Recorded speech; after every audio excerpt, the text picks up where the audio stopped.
We must turn the page, move from the doom and gloom, as was said, to the optimistic one. There are so many solutions and innovations out there. And let me just highlight a few. In the United Nations climate change, our main role is to support the governments, the parties, for negotiations and for implementation of the decisions, essentially the Paris Agreement. But beyond that, we have recently established an innovation hub, a platform that harnesses the power of innovation and scales it up by providing a link between demand and supply of climate and sustainability solutions, including for energy transition. And we've recently also established something referred to as Resilience Frontiers.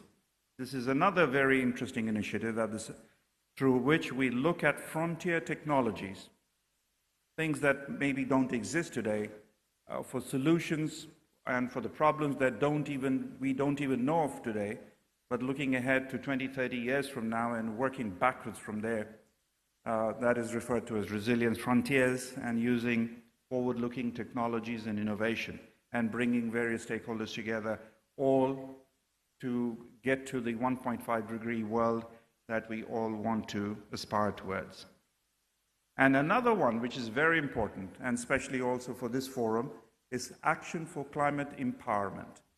This is about education. This is about transforming the narrative through climate literacy, through climate education.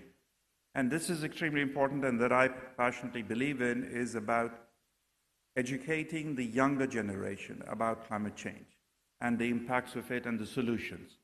Because that is how we will change the behavioral habits of the society and have a longer term and transformational impact.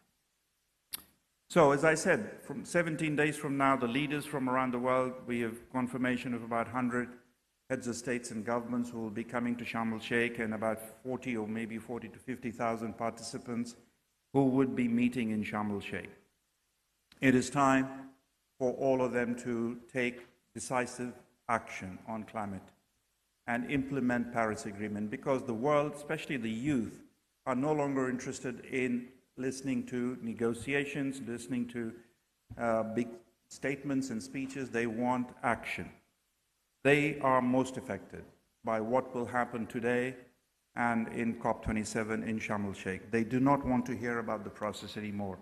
They want to hear about progress. They don't want division, they want consensus. But if we cannot manage to work together, unfortunately, we will lose out. Let me highlight very few, the three or four main outcomes that we are working towards to get out at COP27. In climate change narrative, it's very clear there is mitigation, adaptation, means of implementation, and support to developing countries. So at COP27, we are working towards very clear, concrete outcomes in each of those areas. First is to have a very clear mitigation work program that would be adopted by all governments and that they take action. We need to also enhance resilience, the launching of the collective work on the global goal on adaptation. These are somewhat technical terms, but this is something that is very important in COP27 terminology that we're working towards to have the outcomes on those. And on the global goal of adaptation, there is this whole discussion about loss and damage. That would be an extremely important topic, somewhat controversial, but it needs to be addressed. So that is another thing that we are working at a geopolitical level. And finally, on finance. You must have heard about $100 billion that was promised many years ago by developed countries to provide support in adaptation to the developing world. And unfortunately, that promise has not been fulfilled. And the developing countries are waiting and expecting to make that promise become a reality. That's another thing that we will be working towards. So those are the main outcomes that we are looking for, and also, as was already said, to raise the ambition of every country through the nationally determined contributions. So those are the highlights, but beyond that, as I said, I would like to repeat, it's about changing the narrative. It's about climate literacy, it's about education. We need to enhance that, and the media has an extremely important role. Media channels like TRT, the AA, they all have an extremely important role to play, and we would very much looking forward to welcoming them in Sharm el-Sheikh and working very closely with all of you, and I fully agree and I appreciated this.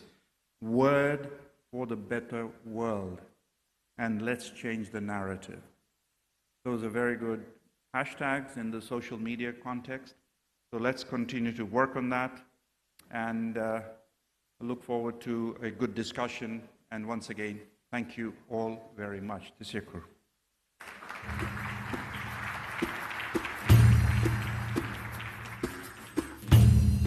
Fantastic. Muy bien. Thank you so much. And that was Ovais Sarmand, ladies and gentlemen, Deputy Executive Secretary of the United Nations Framework Convention on Climate Change. Once again, join me in thanking him for that very powerful speech, and also for being here today. As you said, in just 17 days, you and your team will be at COP27 in Egypt, in Sharm el-Sheikh, and we wish you the very best of luck with all your objectives. And as you said, also communicating what the youth really want to hear. They want to hear about progress, not just speeches and pledges. Thank you so much for that wonderful speech. All right, now we move on, ladies and gentlemen, to a very special speech. The Turkish president wasn't able to join us here today, but he wanted to show his full support for the very first Anadolu Ajansı Environment Forum. And for that, he has sent us a very special video. Ladies and gentlemen, please welcome the President of Turkey's video message from His Excellency Recep Tayyip Erdoğan, President of Turkey.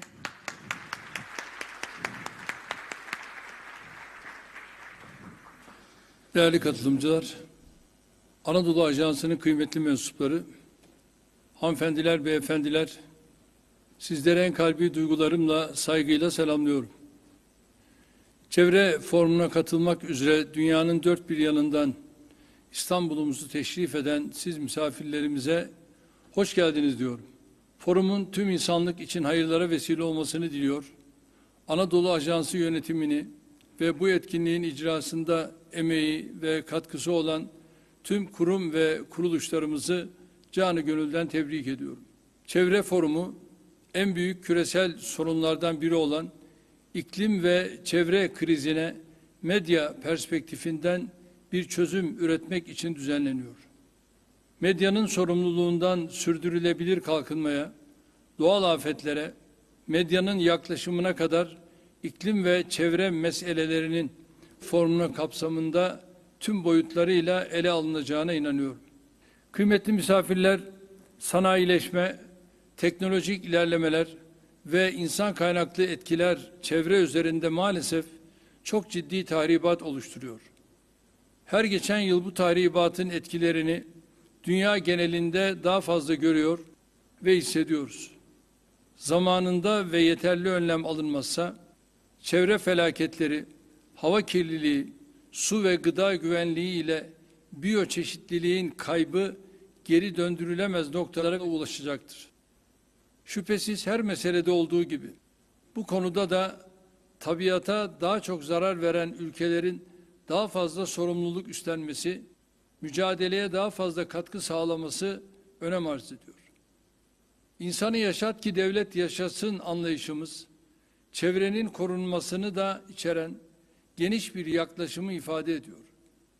Esasen biz çevreyi, yani tabiatı Allah'ın eseri ve emaneti olarak görüyoruz. Tüm insanların ortak hayat alanı olan çevreyi korumanın bir lütuf değil, bir yükümlülük olduğuna inanıyoruz. Sera gazı emisyonu bakımından tarihi sorumluluğumuz %1'in altında olmasına rağmen iklim ve çevre sorunları ile mücadele ana gündem maddelerimiz arasında yer alıyor. Bu doğrultuda son 20 yılda ülkemizde doğayı ve çevreyi korumak ve iklim değişikliğinin etkilerinin önüne geçmek için tarihi nitelikte adımlar attık. Yenilenebilir enerjinin yaygınlaştırılması, atık yönetimi, orman alanlarının artırılması ve daha pek çok alanda hamdolsun bu samimi gayretlerimizin neticelerini almayı başardık. Türkiye yenilenebilir enerjide Avrupa'da 5. dünyada ise 12. sıraya yükseldi. Bu başarıyı yenilenebilir enerji seviyemizi, toplam enerji seviyemizin %55'ine ulaştırarak elde ettik. Orman varlığımızı 23 milyon hektara çıkararak Avrupa'da orman varlığını en çok artıran ülke olduk. 81 ilde 81 milyon metrekare millet bahçesi kurma hedefimize kesintisiz bir şekilde devam ediyoruz. Ülkemizin ilk yerli otomobili TOG'u tamamen elektrikli olarak tasarlarken de çevreye olan sorumluluğumuzun bilinciyle hareket ettik. Geçtiğimiz yıl Paris İklim Anlaşması'nı meclisimizde onaylayarak iklim değişikliği ile mücadelemizde önemli bir ivme yakaladık. Bu konudaki nihai hedefimiz olan 2053 yılında net sıfır emisyona ulaşmak için gerekli tüm adımları atmayı sürdüreceğiz. Değerli dostlarım, iklim değişikliği ve çevre konusunda bilinçlenmenin artmasında Anadolu Ajansı gibi medya kuruluşlarına büyük bir sorumluluk düşüyor. Anadolu Ajansı kısa bir süre önce kurduğu yeşil hat ile yalnızca ülkemizde değil, dünyada da iklim haberciliğinin öncü kuruluşlarından birisi oldu. Tam 102 yıldır ülkemizin dünyadaki sesi olan Anadolu Ajansı'nın iklim değişikliği ve çevre konusunda görülmeyeni görerek, duyulmayanı duyarak tüm dünyaya anlatacağına inanıyorum. Ajansımıza üstlendiği bu zor ama mühim görevde başarılar diliyorum. Çevre Forumu'nun başarılı geçmesini diliyor. Katkı sunan herkese tekrar teşekkür ediyorum. Kalın sağlıcakla.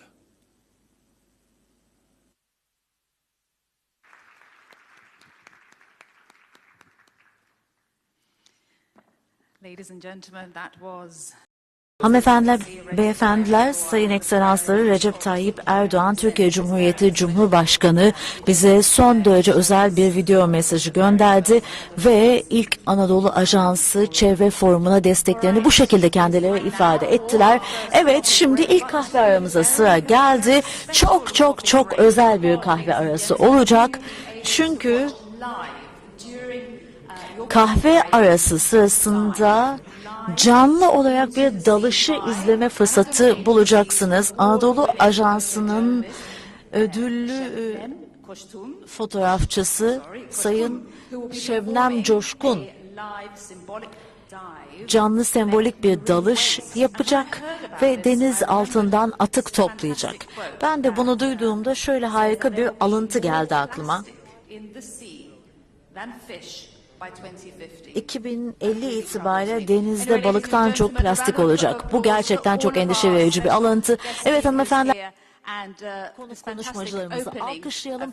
Harika bir açılış oturumu oldu. Anadolu Ajansı'nın ilk çevre forumuna harika bir açılış yaptık. Afiyet olsun, kahve arasından sonra 15 dakika içinde görüşmek üzere.